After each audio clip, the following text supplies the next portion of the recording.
Good evening to everybody. So as I said, I'm in the office, so I don't have my usual setup, but we're going to make do with what we have.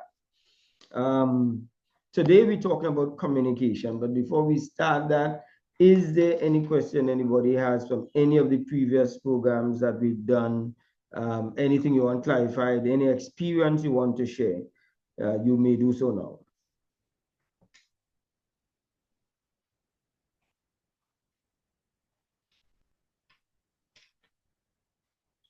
None? Okay. Um, I'm taking it that the past sessions were clear and not that they were empty, that we did not have anything to share, but all right, we're going to go on. Chanel, you look quite lovely. You look like Chanel number 5. Yeah. All right, so today we talk about communication, and we're talking about the communication that we give. Most of the problems that we have in our relationship comes from our inability to communicate properly. And so we need to learn to see how we could be able to manage that communication. What are some of the problems in communication that you all experience? Share that so that we can go into that discussion now. Do you have a communication issue?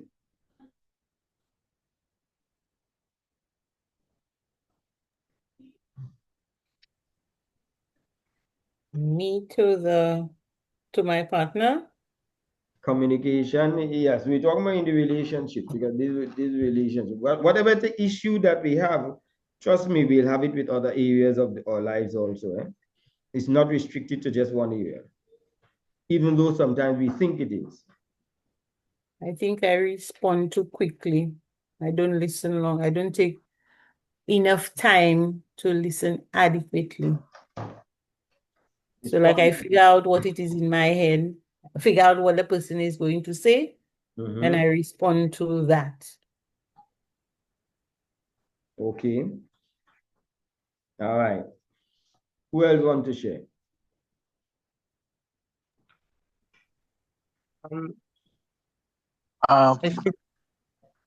Go ahead.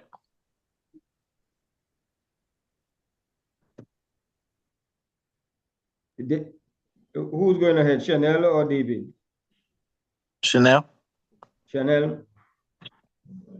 Okay, so I don't know if this is part of communication, but I think sometimes I have gotten into the habit of thinking that if the person is not listening, if I talk louder, they will get what I'm saying. So I feel like I'm not being heard, so I talk louder, thinking that would help, but it usually does not help. So that is the issue I have with my communication. Okay, good. All right. Yes, David. I would guess my sometimes I expect my wife to know stuff. So when I'm telling her to do something, I'm already expecting she's got uh, you know, basic skills doing something, and she gets on me about not giving her enough instruction on what to do. You know, uh, sometimes it's like silly stuff too. Uh, I might just tell her uh, just uh just park over there. You know, let's go to the store. Just park. And she's asked me, all right, where do you want me to park? I'm like, well, just park the car so we can get on. You know, it's just it's stuff like that. Um, I don't think it needs to be very detailed because stuff don't it's irrelevant. As far as where we park, it's more so of we're there for the purpose to get what we need out of the store. So but it's just it's. I was trying to think of some other examples like that, but yeah, we just have like that. Just me, just kind of expecting her to to to do stuff or to kind of have an opinion about stuff on her own and just do that, get it done, cause so that we can get to what the priority is instead of me having to tell her all these steps. Okay, nicely. Good, good. All right. So we have that. Kimani, you want to post yours? What's your communication challenge?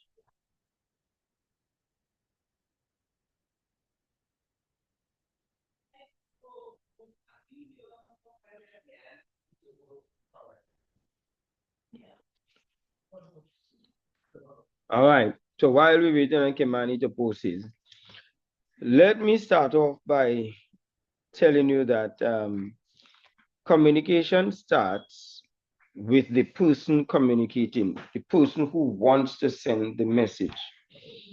So if I am talking to you, the issue starts with me. I have the responsibility to devise the channel, the format, and the words that will allow you to get the best information the way how I want it expressed. Many times we think that the other person is the problem, why they never got it. But if we are the ones trying to communicate, we are supposed to use words that send the exact message that we want, utilizing the different words that would do it. So words have what we call connotation and denotation. I want you to remember that. Words have connotation and denotation. Today we're dealing with concepts. Anybody knows what connotation means and what denotation means?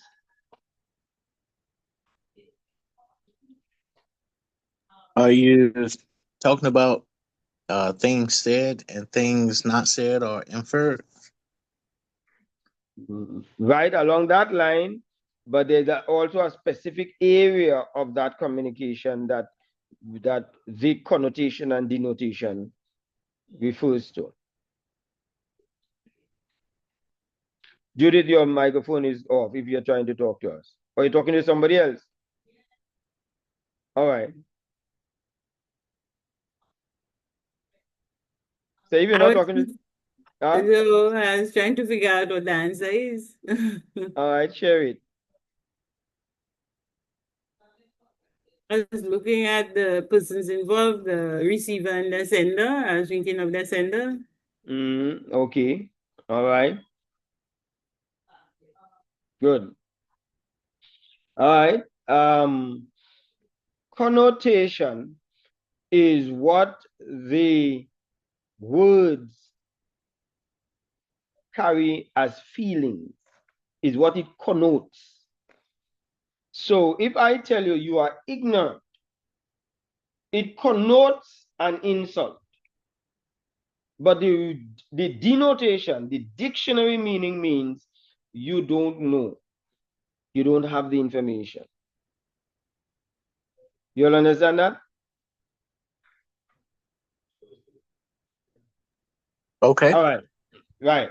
Young people call their friends dog. Hey, look me dog. The connotation is this is my partner, this is my friend. But the denotation is an animal. It's the dictionary meaning is an animal. You all get that? Right. Yes, So in communication with each other, there are things that we say that we ignore the connotation, the feelings that are transmitted in the words. And we think this is the standard English, this is the dictionary meaning. Most times men go with the dictionary meaning, but women go with what it feels. So when a woman says, a lady told me that ever since, well, she was talking about her husband is very hostile and abusive. And I says, well, how long has he been like this? Mr. Stewart, ever since I know that man, that is how he is. How long have you been in a relationship with him? 8 years. So I'm saying to her, you are asking me to believe that you met a man hostile and abusive 8 years ago. You went into the relationship, stayed in a hostile and abusive relationship for 8 years, and that is how he has always been. Yes, Mrs. Stewart. Tell me whether she is going by connotation or denotation.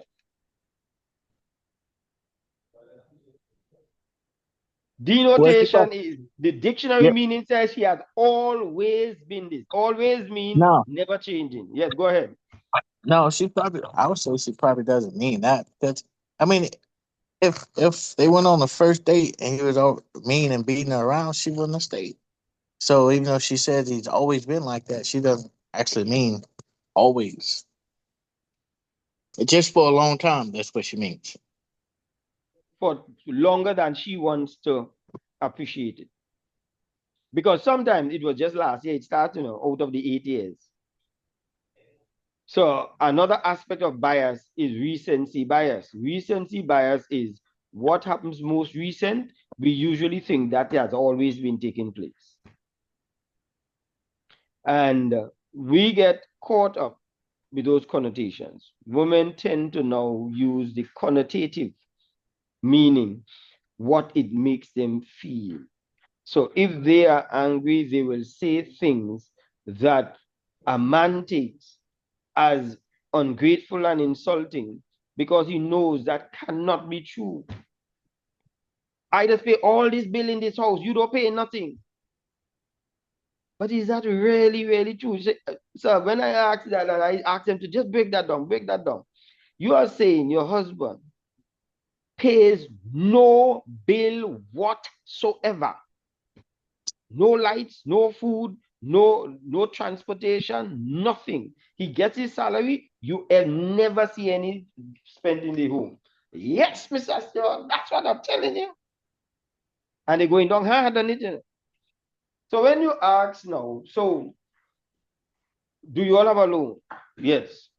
Who pays the loan? Well, he does pay the loan. All right.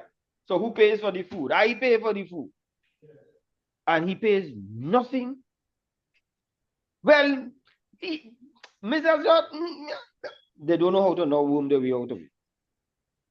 You all understand it? Yep. Right. So what she's actually expressing is the connotation. She feels as though she's carrying the majority of the burden financially. So she expresses her feelings and her words are misguiding. Right. Right. So you all got that? Yep. Right.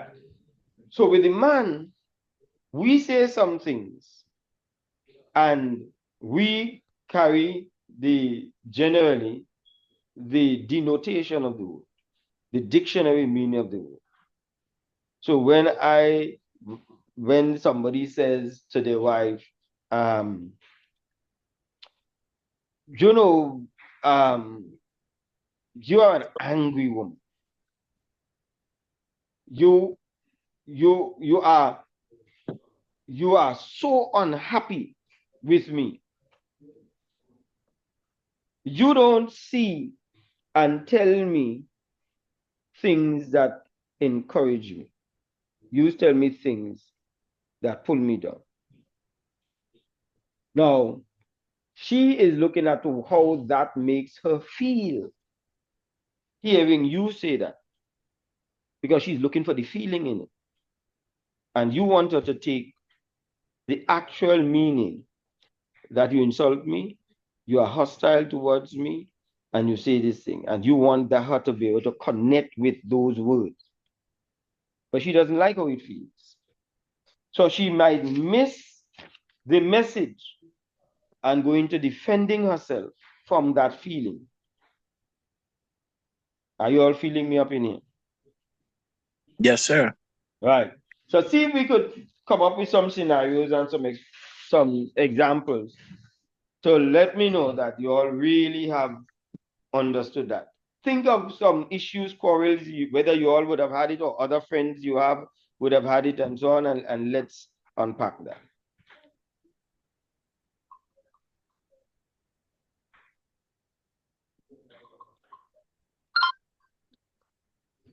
I'm giving you all a while to think.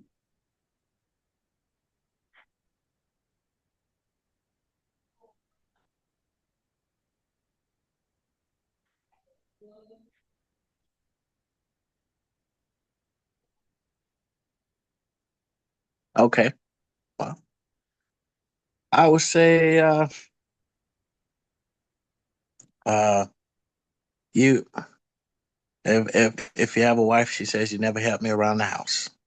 You know, that's much like the bill one that you said, which isn't necessarily true, especially if you're the person that's cutting the grass, weeding, uh, taking out the trash, rolling it to the street.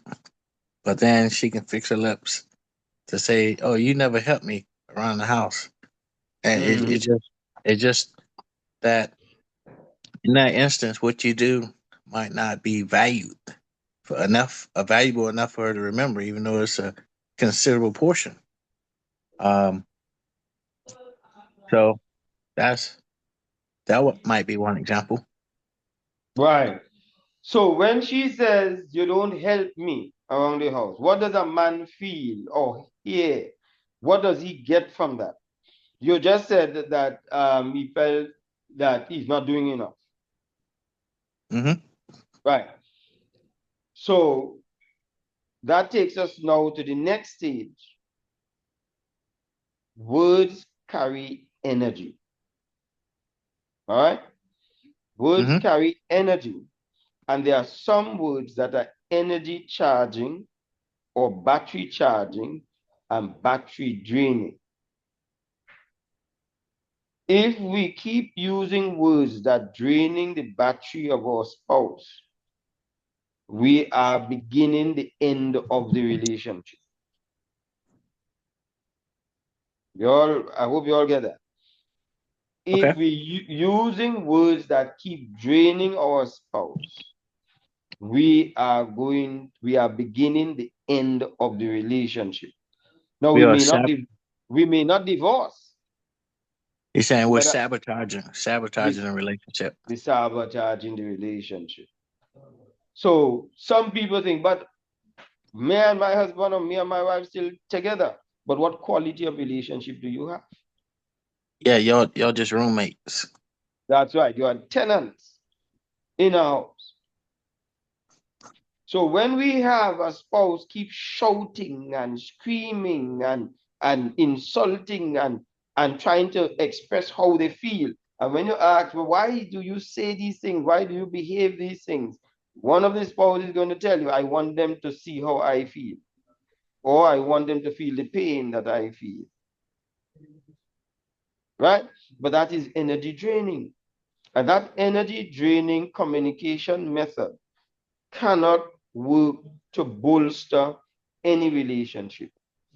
It is the beginning of the end of the relationship.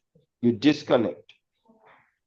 Too often we have in relationships where people shout, scream, insult, and say some of the harshest things. And it's alarming when you see the number of Christian families that even in the Christian families that happens, which should never be. Because the Bible says, by your words you shall be condemned, and by your words you shall be justified. So, would our words condemn us or justify us? Right? Yeah. So, we've got to now revisit our communication style as how we talk to our spouses. Do we give them energy draining or energy charging? And I want to go to another one. So, we talk about battery charging, battery draining. We talk about connotation and denotation. I want to go to now the energy that is masculine and feminine energy. Right? Okay. So, masculine energy is usually hostile. Hostile? Masculine energy is almost in competition. Masculine energy is harsh. Masculine energy is combative. But a man in combat mode with another man is tolerable for a man. A woman in energy mode of a woman, of a feminine energy, is comfortable for a woman once those two women are in feminine energy. But if a man with masculine energy comes up against a woman with masculine energy, it never ends well. And if a woman comes up against, let's say that a man comes up against a woman and he is in feminine energy, and he comes up against a woman in feminine energy, she will never respect him. But he's soft. He's sissy. That's right. Even though they ask and say that I don't want him to behave or talk in this way, even if he changes it, she will never regard him as her leader, because she is built to have a man who is assertive. She's built to be with a man who knows what he wants and prepared to make sure he leads in the direction that he wants. And I'm not talking about selfish leadership. I'm talking about leadership knowing that she is considered in her own, he considers her interest, he considers the family interest. And there are times he has to make a decision that she does not agree with in the interest of the family. And he has to be strong enough to put his foot down and say, no, this can't happen. I'm not going to allow it. She respects that. But she must know he's doing it out of his leadership and his love for the family, but he's not backing down. A lot of guys grew up with feminine energy in single households with mothers, and they lead with feminine energy, and they do nothing when they meet a woman who comes up against masculine energy. So he backs down every single time. What do you all think about that?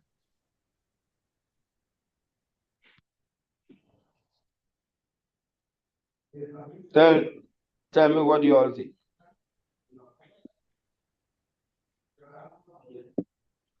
Well, I think that if you're going to be a leader, um, you have a responsibility to hear the people who are under you and to respect them. But as you said, at the end of the day, you know, God has put husbands head of the family. So, um, which often put you at a unpopular, I guess, or just puts you. We was talking to somebody at church, and we was just talking about this very same thing. That when you and your wife don't agree, husbands are automatically by default the tiebreaker. That is. I mean, we don't have any problems when we're getting along and we're on the same wavelength. And I'm like, yeah, we should get leather sofa. And she's like, yeah, leather sofa is a great idea. Nobody's got a problem when you agree, but when you don't, you just automatically a tiebreaker. And I mean, that may not sit right with your wife because she's still not necessarily on that side. But I think that is it. I think that it takes an amount of godliness to be able to accept that you are being led by somebody else. So I mean, we see it even with elders at the church. You know, you might not necessarily agree with the decisions that they make, but you know, it's not for me to start giving them a piece of my mind because I don't agree with the decision that they make. It says that the elders are to lead the flock. So Mhm. we all get to practice the same thing of being under somebody else and submitting to their leadership, whether you agree with it or not. As long as they're leading you in paths of godliness, all this other stuff, it doesn't really matter. Mm. Mhm. Mhm. Right. So, and that respect and regard for another person is critical to keep the relationship going. I think it sent a post that says that when they did the research, couples who just married, and if you do the research 30 years later, the same things that they were quarreling about before, they're still quarreling about 30 years after. The difference between those who successfully last for 30 years is that the way they quarrel about it is different from the persons who are in anger issues. So how do we argue and communicate when we are angry?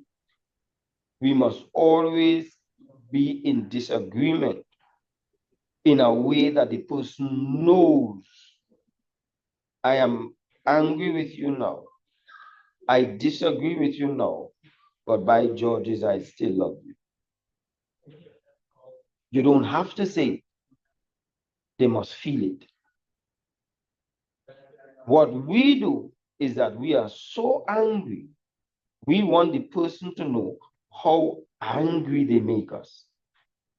So the person begins to question, do you really still love me?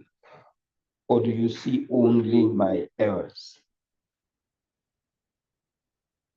Y'all get that? That was a powerful stuff I just gave you all day. Right? So what do I do during my argument that makes my spouse know I still love you? Vex with you, angry with you, disagree with you, but I love you. So let's go around the room and see. Tell me when last you had an argument with your spouse. I'm not going to ask you what the argument is. Just tell me when was the last argument you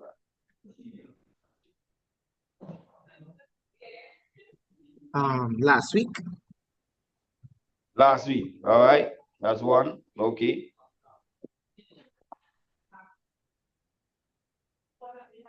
Judith, I only seen your mouth. Last night. All right. Thank you. Need to remember. You can't remember. No, I'm trying to. All right.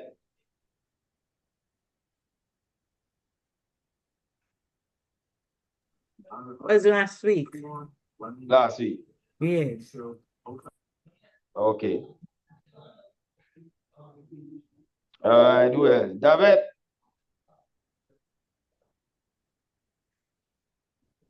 Wendell. Tanisha.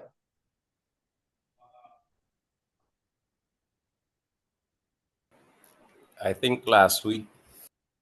Last week. All right. Last week. Last week. David. Yeah, I'm trying to think. I'm trying to think when the last time we argued. Just not a small disagreement, but an argument, right? All Right? right. A No, little no, no. follow. Yeah, you said, yeah, a little fallout. I don't know. I'm trying to. I'm gonna find one.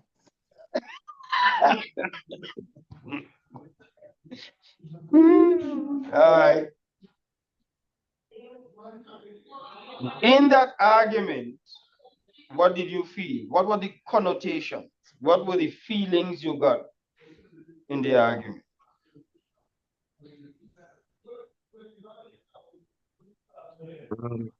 You never listen to me, Right. and you're ignoring me. And how did that make you feel? Angry. Angry. Yes. Right. Okay. Did you feel love in it? Loving what? My anger or At the my emotion? time that it was going on, did you feel love during that argument? No. No. No. All right. Okay. Who else says last week? Judith Van Wendell. I felt like he doesn't care. He doesn't care. All right. I was thinking about uh I think I finally found one. We were at the towel place. We're remodeling the bathroom, and she wanted this, and I was like, you know. But we ended up fussing about that because she was bringing up some objections. She didn't want to put anything on the floor that she felt that people could step out of the tub and slip, and you know. And I'm like, that ain't gonna happen, you know. But I what I believe is that she felt that actually she told me I minimize her concerns. Um, I minimize her concerns, and I mean, just looking at it, I mean, yeah, yeah. So that was probably the last time we had an argument, and that's been a while. And how did you feel? I felt I I know she's always looking for risk. And I'm like, man, we living, risk everywhere, you know. So it just kind of made me. I think I might even call her childish, or something like that. I'm like, You man, called her childish. I might have. I feel like And some I she might. said, yes, I love that word my husband called me. No, she was upset. I think she was crying too. But yeah, I guess because I just got kind of tired of hearing it, because she's always pointing out this is a safety concern, this is a safety concern. The kids might this. I'm like, it's just woof all the time. Hmm. But I'm like, So I uh, want us uh, to unpack. I want us to unpack that because I think that is quite interesting. Let me see. I see somebody put. She. Your wife is asking. Did you not agree? Did you all not disagree at churches last night? Is that church or church's chicken? church is chicken. Okay, yeah, yeah. But that wasn't a big argument. But pretty much, But we you we was in the you forgot line. that. You I forgot did. that. I did. And that's the thing. I forget a whole bunch of stuff. And which is good, I think. Being able to forget. But You think so? no, yeah, I think it's good to be able to forget, man. That's hard. That's part of healing, ain't it? But what does it say to the partner when the partner feels we fell out and I said some things that bothered me and you just moved on? I can see that being a problem. But yeah, yeah. But yeah, we was at churches last night, and we had just left the church building, and they were singing some song, imitation "Sinner Man, won't you come to Jesus" or something like that. And I ordered the chicken. I pulled forward from the microphone, and I just started singing the song. And she's like, "Stop singing that! They might think you calling them a sinner and might do something to the food." I'm like, yeah. So we were fussing about that. So I said, fine. But yeah, I'm sure she didn't feel good about that, and I didn't feel good about her. Yeah, but I did forget all about that. I'm glad she brought that up. Hmm. I was saying, well, they probably need to hear the gospel anyway. In that way? She's like, no, they might be thinking you calling them sinners, and they might be messing with our food.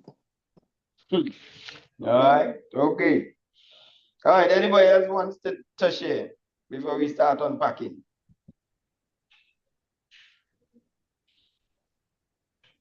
She said the girl was struggling with the order and he burst out as soon as we pulled away. Cinnamon.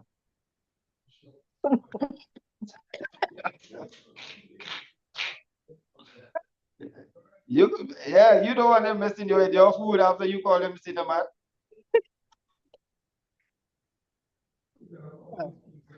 All right. So those of you who were in the previous program know that we said there is something called mirror neurons. Mirror neurons. Anybody remember that? Mirror what? Mirror neurons. Neurons. Neurons. So the Is brain is that made up of neurons and cells, brain cells, and what the cells don't touch. There's a synapse or a space between the cells. So you might find a cell that may have, let's say, 3 arms like this, and they will come and face each other, but they don't touch. Impulses run between one cell to the next, one neuron to the next. So that is what transmits information across. It is when that synapse is damaged that sometimes messages don't go across clearly and people start having some physical reactions to the brain sending messages to it. But what I'm trying to show with the mirror neurons is whatever it is we see or we hear, the brain reproduces that same thing and runs it across our brain to transmit a message.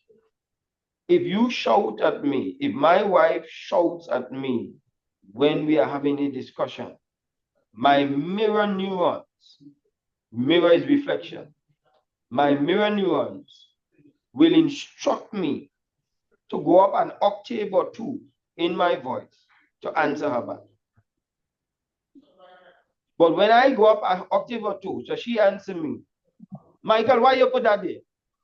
I say, why are you talking to me so? I'm going up a little higher. I'm not a dog. Right. Her mirror neurons will reflect that. And she will mirror me and go up higher. I ever call you dog? You want me to behave like a dog. So the insults are also being mirrored. Before you know it, the thing that was left on the floor is not even in the conversation again. We have gone off after attacking each other because nobody is bright enough to recognize this makes no sense. So when you look at the way how we start arguing off of frivolities is what my father used to call those things. Non-entities, and we become nincompoops. The defense mechanism. Remember we did that last week? What is the defense mechanism that causes us to behave like that without even anyone being bright enough to say, let me not go down that. Let me bring this one. I'll go and move the shoe, or I'll come down with my voice and we'll have a civil conversation. When we don't do that and we go down the other road, which one of the defense mechanisms kicking in there? That one is. I hope you all still have all the notes. Eh? Yeah. Pulling my notes up. David said the childish one. Right? And she is right. The word is regression.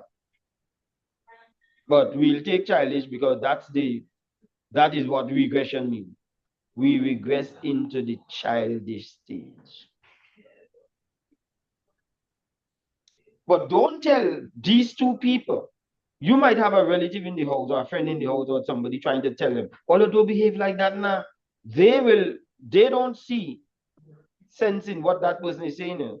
They could very well turn around and tell the person, mind your business, nobody was talking to you. Because they're enjoying this callaloo of a quarrel. The masculine energy is coming out. So the husband and the wife mirroring masculine energy, none would step down. The energy draining and battery draining words coming out one after the next. But they enjoying this because they have been taught for years, this is how I express myself when I'm angry. But they don't care what it is doing to the relationship until after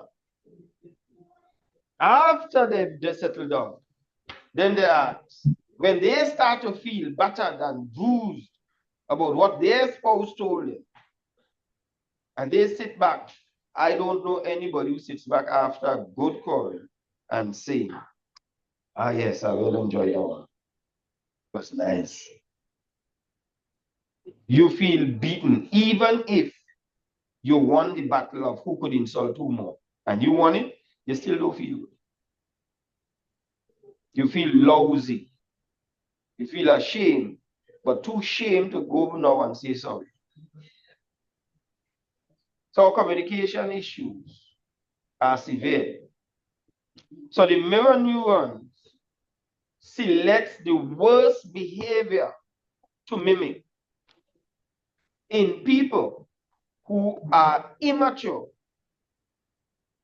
ungrown, and have not learned self-development and self-control. It is only the person who is committed to personal growth, only the person who understands the value of keeping good relationships will back down and say, this is not the direction I'm going. I'm not going to make this a call. And here's one of the ways, the mature way of doing the communication. So one person shouts, so why you put that there? What are you referring to? You're talking about the shoes on the floor?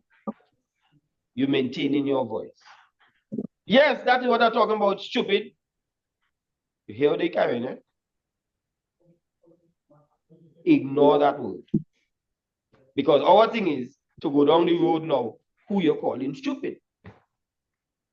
That's not what is on the table. That's not where you want to go. I did not realize there's where I left it. Would you like me to move it? The person cannot continue to mount, cannot continue to fly like a kite in hostility when you are not joining them. As long as you keep your tone down, and as long as you keep on the topic at hand, they cannot, I guarantee, keep mounting. And if that person, by some circumstance, is capable of mounting by themselves, that person has a mental issue. And your sane mind cannot solve a mental problem. So you've got to let them mount all by themselves. So for a quarrel and an argument to take place, you need two people. So the person who starts the argument need you to sign up for this fight. And most times we say, I am in. Give me part of that fight. I'm coming in and join you. And then turn around and say, every day my wife quarreling with me. Every day my husband quarreling with me. They don't quarrel with you. You joined them. Take responsibility for it. Back down and back out of it. And if we have enough self-worth, we're going to know I am too well brought up as a breed to descend into such gutter of an argument to start using foul language, insultive words, embarrassing statements, recollection of things that people said that was private, and now I'm going to bring it out and lashing it back, something that the person confessed to me, and I now come in and bring it and hit it to them. No, that is gutter. That is gutter. That shows the person does not have self-control. And the whole aspect of the relationship is now going to be scuttled because of that lack of self-control. I pause for feedback. Any questions? Any comments? Well, it's, as you said, as far as mirror neurons, in the scripture, it tells us, when people cuss us, we're not to curse them back. It says, bless them to curse you. Do good to those. Do good to people that use you. Bless those that curse you. So we learn from Christ's example of how to be more like a lamb than a ferocious wolf. Mm-hmm. Yeah, that's right, because the Bible really tells us to do the opposite of what people do. And we are Christians, but we don't understand that. We understand that when we take Christianity, I think these are the practical areas that we miss in the whole concept of Christianity. When we are quarreling with somebody, to join in the quarrel, what we are doing, we are competing for the bottom. Let me say that again. We are competing for the bottom. You shout at me, I could shout at you more. You curse me, I could curse you more. You insult me, I could insult you more. You embarrass me, I could embarrass you more. That is to see who can reach to the bottom first. How could we build relationships like that? And then we wonder, why is it my relationship didn't last? I don't know. Well, probably because you disconnected, unplugged, and bomb-fired your relationship with your words. And what we have to do is back off of that.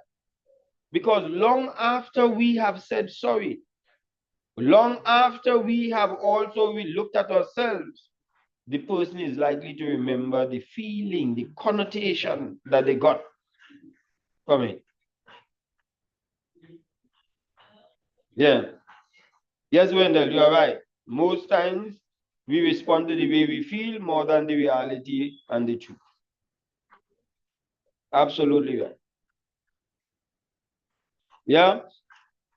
I would meet people who in their grown years will tell me hurtful things that their parents told them when they were before 10 years old.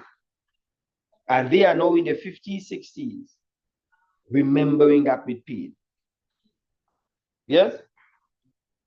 I would meet people who have heard things said by their spouse in a time of anger that does not erase so easily. There's no eraser for that. So when we are talking, we have to find a way that makes us come across palatable. Palatable means digestible and pleasant to the taste. Pleasant to our taste. I think it was this group I told last week that we must. Was it this group? No, that might have been a parenting group I did, where I say whenever you're punishing a child, you must break the child's will, but never break the child's spirit.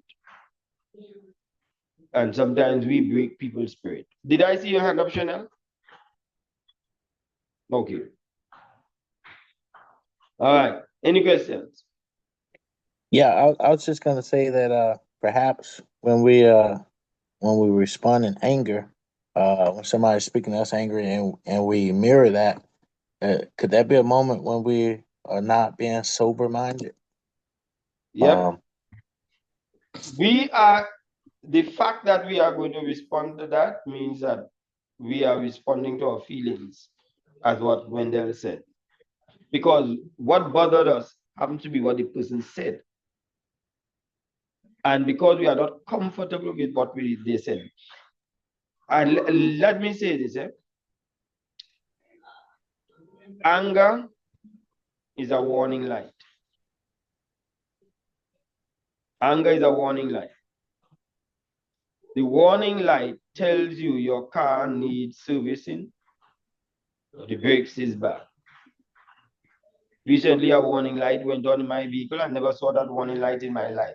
I did not even know such a warning light was in it. LIM or SIM or something, so it said. LIM, LIM. LIM came up. The vehicle is signaling to me that something was wrong. I ignored it. I was dropping back some people from the other church conference. I dropping back some people to the airport. LIM come up. I don't know what LIM is. Never saw that. Limp mode. Is what mode? Limp mode. What does that Limp mean? mode. Your car is having a problem, but it's reducing power. Just give you enough power so that you can get off the road. Limp mode, so you can limp home. Yeah, well, I ignored that because I didn't know what it was. I ignored it. I was busy heading to the airport. And then I recognized, but So I cannot accelerate. So you are right. yeah, I cannot accelerate. I am just going at one pace, and people at the back of me are getting annoyed that I am driving so slow, but I'm right down on the accelerator. And the gotta go more on that I slow. came down on the accelerator, the slower it seemed to have gotten. So it's not responding to my disgust and my emotion. It is completely ignoring me. And I was even more annoyed with the vehicle. But that's what happens whenever you ignore the warning sign. You don't change things for the better. So I had to call a mechanic when I got to the airport and I offloaded the people. And I called the mechanic. That's when the mechanic was telling me that something in the computerized system or something. So the technical thing that David and the others doesn't understand, he started to explain that to me. And I had to deal with that matter before I could do anything else. So when we have an anger issue and we put the anger on the other person, what do we call that in defense mechanism? Whenever we put what we are going through on somebody else, That's projection. projection. We project it on others. So it is, I am feeling a certain way, but I project it on you. That is, So you have the issue.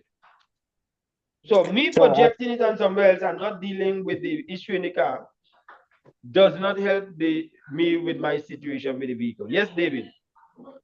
no, I was gonna say yeah. Uh, Anger is a big one, but I mean, your wife ever tell you, she don't like your tone, like your tone.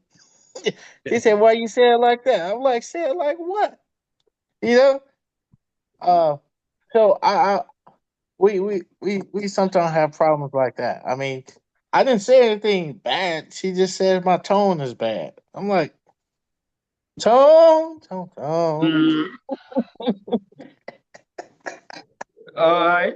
So let's find out if the tone was bad. Or Why? maybe they just didn't like what I had to say. I don't think the tone was bad. Right. So you know what you're just doing there? You're doing like me, ignoring that warning light. She told you. You didn't have to go and find it out again. You see, the vehicle did not wait until I had an issue. It warned me about it and I ignored it. So when she's telling you your tone and you justify it now and say, you see me, I don't think it's my tone at all. The problem is you. That is what you're doing, projecting it back to your wife. You get me? Yeah. Right. So, um, so I think we talk about the 55-38-7 rule. Huh? 55, 38, 7 words. All right.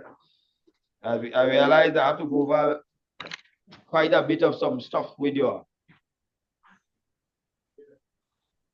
Anybody remember the 55, 38, 7 rule?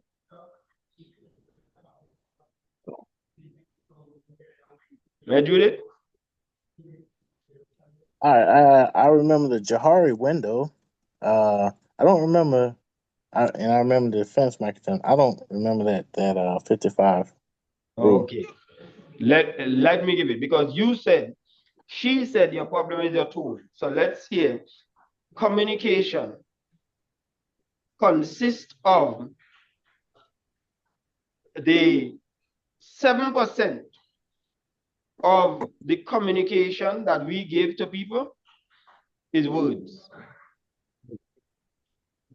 So our voice tone is 38% of communication.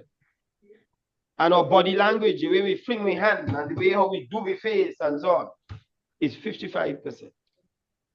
That is 55, 38, 7 rule, or the 7, 38, 55 rule, depending on how you want to do it.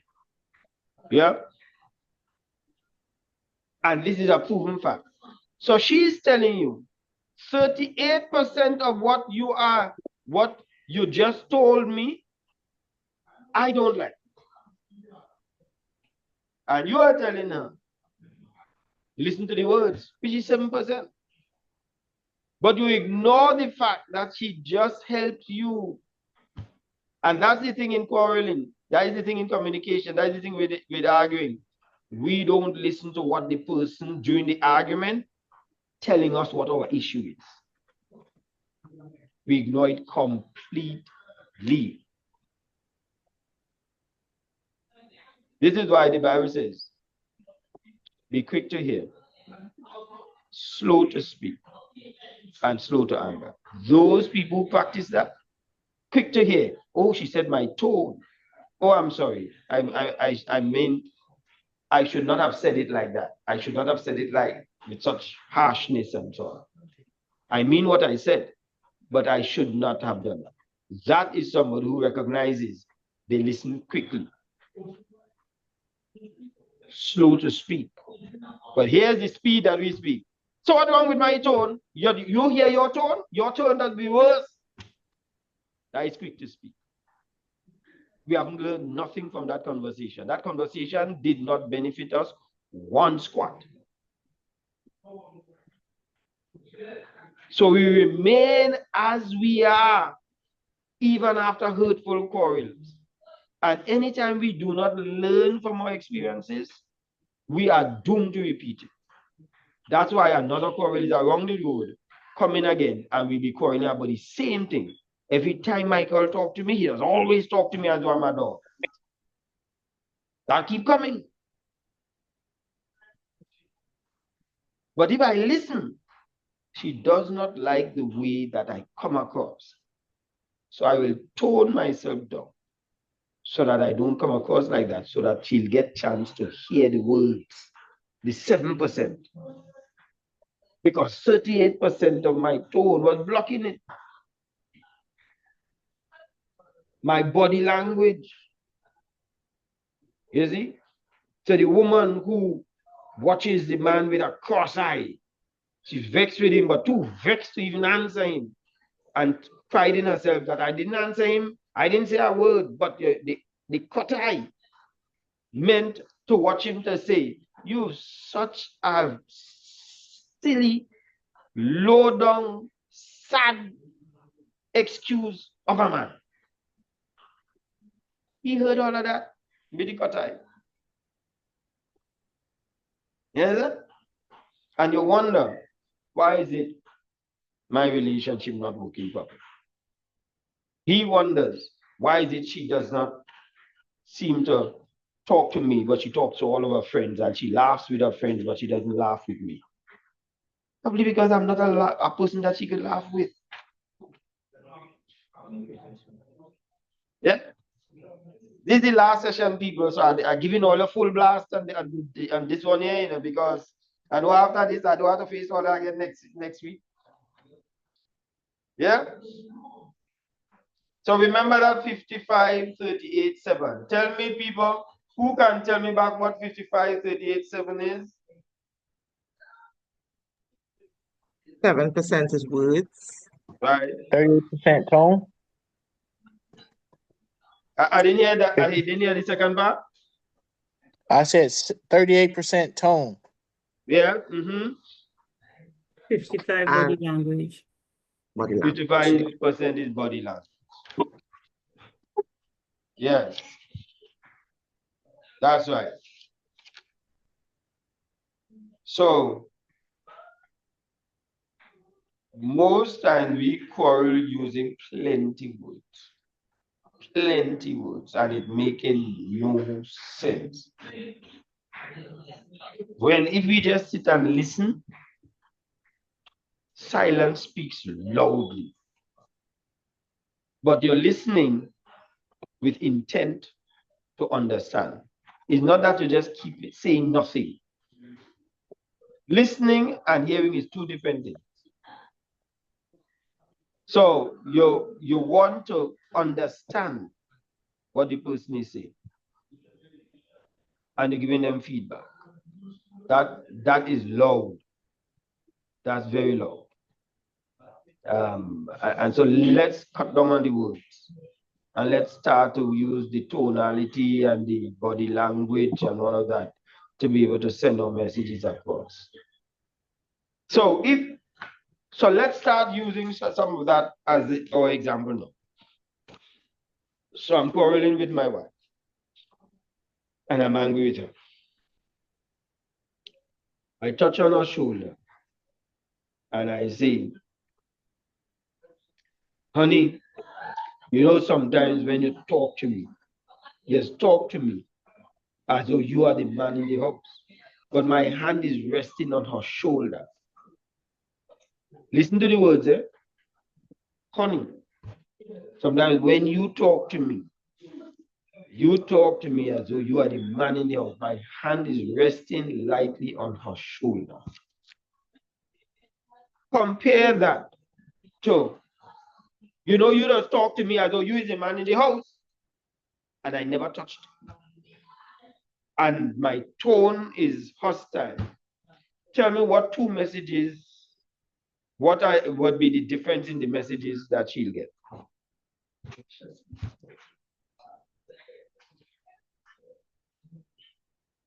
She knows that I'm vexed. She knows that I'm angry. Go ahead, Chanel. The one where you put your hand on her shoulder and your tone is in a good way. She's getting the message, and she's not going to mirror any kind of bad behavior because she's not getting your tone, she's not getting anything. So she's just understanding that he's just trying to say that let us do something in a different way. But if the other one, she gets it, or he feel he's the boss of me. Yeah, and then I would turn into even a big argument. Because who he can say I never do that, and that would have caused argument. But because you put your hand on her shoulder, she will get the message without the hostility. Right. Even though the words are the same. The words are the same, the tone is different, and the body language of touching on the shoulder is different. So she gets 55 and 38 blasts that says to her, I am vexed with what you said to me, but I love you. Without saying I love you. She must get that in the first one. But the next one says, I don't know what I get in my head to even consider marrying you. It was one of my biggest mistakes. All of that is saying. All of that is interpreted inside of the second one. So my wife is going to say, well, you see me, if you don't want this marriage, leave now. And I say, oh, you're threatening me? So now we come off of the issue now. It's a new issue we now start. Wait, what time is it? 7:23. Where this time went by? I did not even realize it was so late. I know taxiing down the runway for takeoff, you know. Jesus. All right, question, people. I think I saw something where it said you're not supposed to be dealing with the person. Don't deal with the person, deal with the issue. That's right. And that's what we just do. So somebody leave the socks on the ground. As you were saying, you forget about the socks. And you see you last week you tell me so and so and it go on a tangent, everything he do, everything you do, and it's back and forth. And the thing was just the socks. Mhm. So we need to stop um dealing with the person and making the person out to be the bad person and just deal with the issues at hand, whatever issues, deal with that in a healthy manner. But from my own experience, that is not always, it's not easy and it takes practice. You have to stop yourself before you do damage. So you have to like maybe, as you say, be slow to speak. So instead of talking one time, just especially if the other person started, you just have to just be quiet for a little bit and just listen to what they're saying. Because if you decide to talk right after, it's probably not going to end well. So that would be the challenge in um in not getting into the arguments. To me, that is the challenge in part because we're so programmed to do it a certain way. That Mhm. is the issue. So it's practice and it's being aware of self and trying not to go down that road. And that's why those who doing level 2, this one is level 1 of the relationship issue. Level 2, I have only emotional intelligence. I'm not even dealing with nothing else. Emotional intelligence. Learning to recognize your own emotion when it starts to get out of hand and how to bring it back into control for the sake of how you want to come across. Emotional intelligence is the height of personal development and discipline because it really puts your feelings and your emotion under your control. You don't sell it to somebody else. Currently, the way we do it, we sell it to our husband, we sell it to our wife, we sell it to our children, we sell it to the boss that we don't like, we sell it to the neighbor. We just sell everything that we feel to somebody. And because of the fact that anger is a warning light, as I said, it is a warning light of something that is internal. The only thing that can get you angry is something that you yourself not comfortable with. I'll say that again, slowly, for those in the back. The only thing that can get you angry is the thing that you are not comfortable about. I am okay as a man. I feel I am full 100% man. I think like a man. I feel like a man. I'm assured as a man. So for somebody to walk up to me and say, Stuart, you feel you're his man, that can't anger me. Because yes is the answer. I feel I is man. However, if they tell me something that I'm not comfortable with, it will make me angry. So when at 5'4", people harassing me about my height, it used to make me angry. Was I 5'4"? Yes. Am I short? Yes. Why is it then the truth of it? It's a fact. And I still getting angry? Because for me, I was not comfortable at 5'4". I saw all of these tall guys and those guys who have the swag with the height, and I did not have it.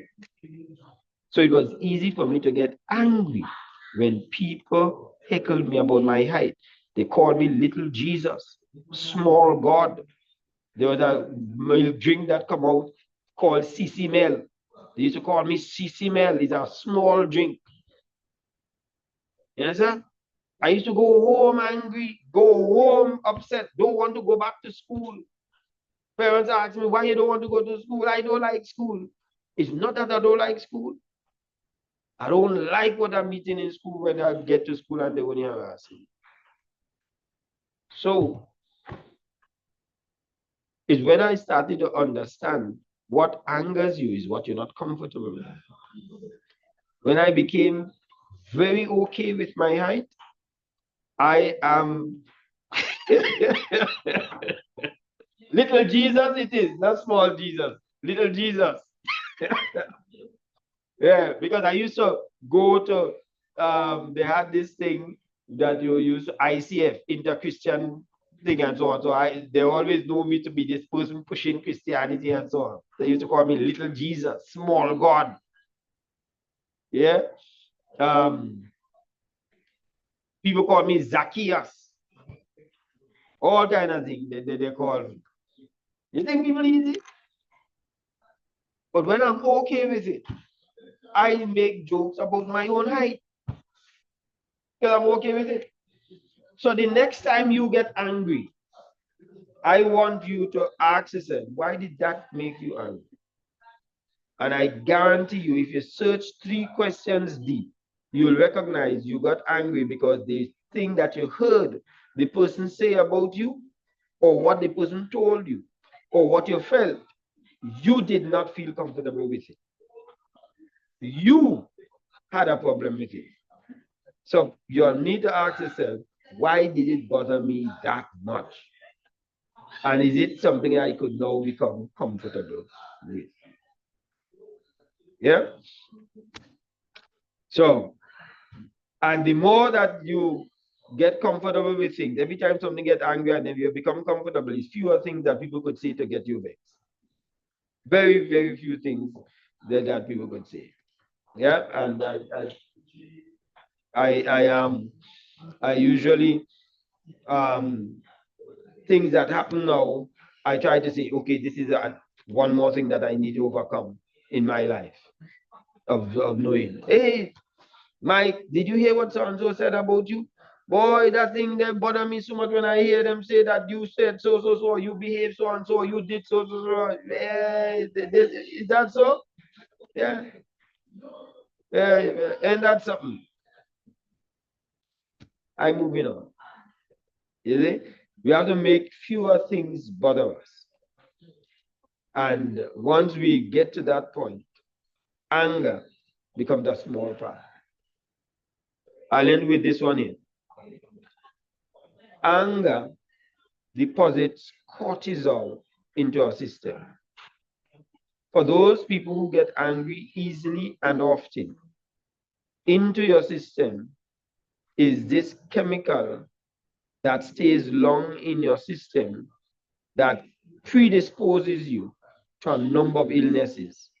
And sometimes doctors have no idea why is it you're ill. You see? I like that scripture, David. When he was reviled, he reviled not. That's right. And that is why you see that emotional intelligence program, you all should take that. And I think that might be the verse that we should push on that. When he was reviled, he reviled not. Why? Because Christ was not allowing mirror neurons to bug him, 1. And 2, he was not going to compete for the bottom. But although 3, when they reviled him, Jesus Christ knew, are you okay with this? Because I know that can't be true. I'm okay.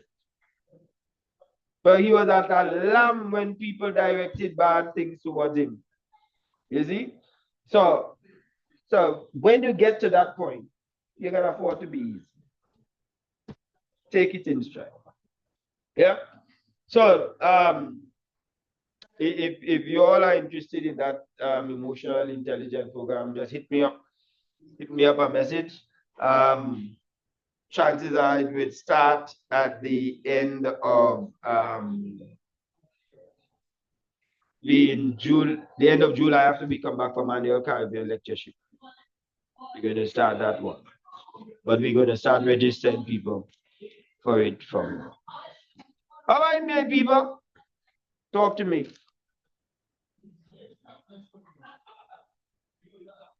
Y'all getting the value over the 4 weeks? Yeah. Oh yeah. Yeah. Worth it.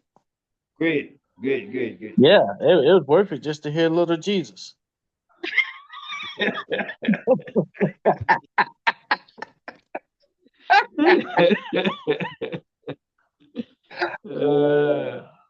No, but yeah, those different slides that we looked at as far as the defense mechanism, that was really interesting.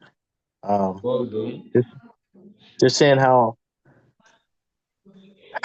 people process uncomfortable information and actually being able to put a name to it, be able to explain it to someone else, and being able to explain it to yourself. You know, sometimes you're like, why does he act like that? Well, now it's got a name, and you realize sometimes people just have a hard time processing information uh, that opposes them. Yeah. Yeah. Yeah, that's right. Okay. Anybody want to share anything they learned over the 4 weeks? What they're leaving with? This really helped me. It helped me in a real life situation where I was in an argument and I put the advice to work and it actually did work. I looked at myself instead of looking at the other person. And when I decided that I was going to take full responsibility for my end of the argument, instead of saying, "Is you see how you do that?" I just look at my side. Everything just came into place. So as soon as I said my side of it, the other person just automatically said, "You know what? I was wrong for that too." You know? So that is what I learned from this. That you should stop pointing your finger at the other person. Look at yourself, take responsibility, and everything else will work together. Right. Nicely. Wonderful. Thank you for sharing that. Anybody else?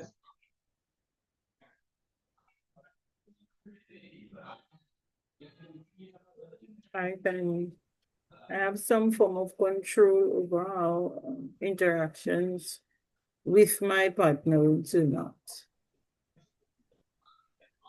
You have some form of control yourself? Yes, some form of control in how interactions with my partner will turn out. Okay. Good or bad. Okay. Nice. Great.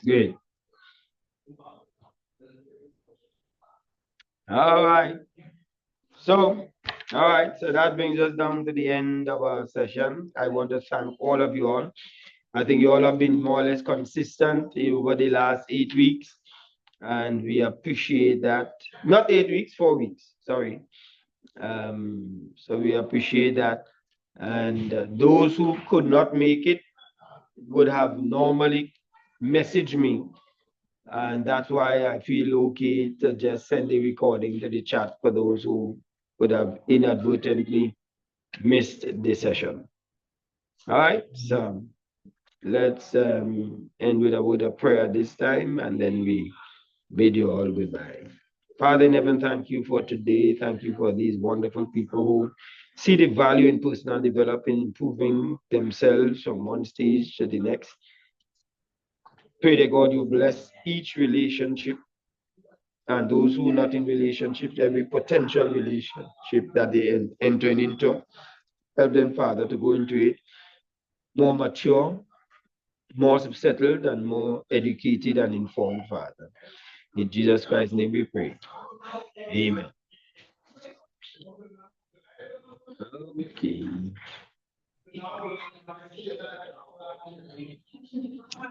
Oh,